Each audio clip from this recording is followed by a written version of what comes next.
కడప నగరంలోని ఖలీల్ బాషా వీధిలో అగ్ని ప్రమాదం చోటు చేసుకుంది. సప్తగిరి ఎలక్ట్రానిక్స్ ఎల్ఈడి టీవీల గోడౌన్లో విద్యుత్ షార్ట్ సర్క్యూట్ కారణంగా మంటలు చెలరేగాయి. వీధి మొత్తం దట్టమైన పొగతో కప్పబడింది. భద్రతా సిబ్బంది కొన్ని గంటల పాటు ప్రయత్నాలు చేసి మంటల్ని అదుపులోకి తెచ్చారు.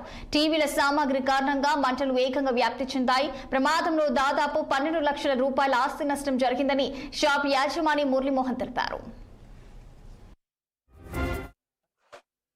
ప్రమాదం జరిగిందని నేరుగా వ్యక్తి వచ్చి చెప్పాడు. మేము ఇమ్మీడియట్ గా వచ్చి అరుపుతున్నాము. ఇది పొగలంతా ఎక్కువగా ఉంది, స్మోక్ వెళ్ళడానికి దారి లేదు. మేము ప్రయత్నం చేస్తున్నాము. 2 ఫైర్ ఇంజిన్లు వచ్చాయి.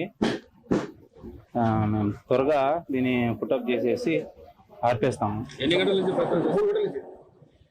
మాకు 5 hours ఇంటిమేషన్ ఇచ్చారు. మేము ఇమ్మీడియట్ గా వచ్చాము. మేము మా సిబ్బంది ఇక్కడ వెంటిలేషన్ అనేది సరిలేదు, స్మోక్ మా మీదకే వస్తుంది.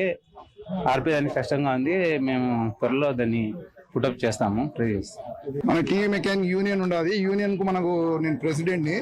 నాకు తెలియజేశారు. విషయం తెలియజేసిన తర్వాత వెంటనే మేము మా యూనియన్ సభ్యులు అందరూ వచ్చారు. ఇక్కడికి వచ్చి ఈయన పేరు సప్తగిరి ఎలక్ట్రానిక్స్ బిపిఎల్ మురళిని పిలుస్తాము.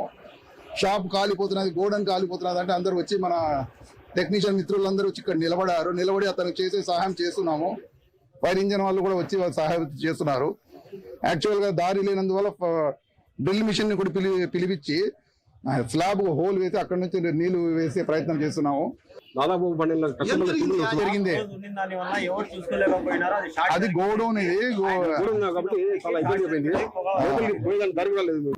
గోడౌన్ లో ఏదో షార్ట్ సర్క్యూట్ జరగడం వల్ల లోపల ఉన్న కొత్త ప్యానల్స్, టీవీలు, కస్టమర్ టీవీలు, మేము తీసుకున్న ఎక్స్చేంజ్ టీవీలు చాలా వరకు కాలిపోయినాయి. బయటికి తెచ్చుకునేదానికి కూడా అవకాశం లేదు. లోపలికి పోవడానికి ఒకే ఒక ద్వారం ఉండడం వల్ల లోపలికి పోలేకపోతున్నాం. అక్కడి నుంచి ఎక్కువ మంటలతో పొగ వస్తా ఉంది బయటికి.